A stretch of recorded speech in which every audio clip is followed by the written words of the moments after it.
Beautiful people, I want to prepare honey melon, tomatoes, and date smoothie. Let's go there, guys. I grab my tomatoes, I slice it into smaller size and introduce to my blender. Slice the other one. I'm using 2 tomatoes for this smoothie. This is very heavy. Tomatoes is heavy. Go and Google it. Google what tomatoes can do for your body. I slice my honey melon. I have my tomatoes and my honey melon. So my dates, I soak it because it's hard. Sometimes it's difficult to blend. So I soak it. I have 3 pieces here. I go ahead and blend. So it's ready.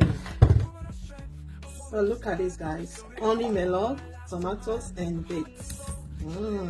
Yummy head.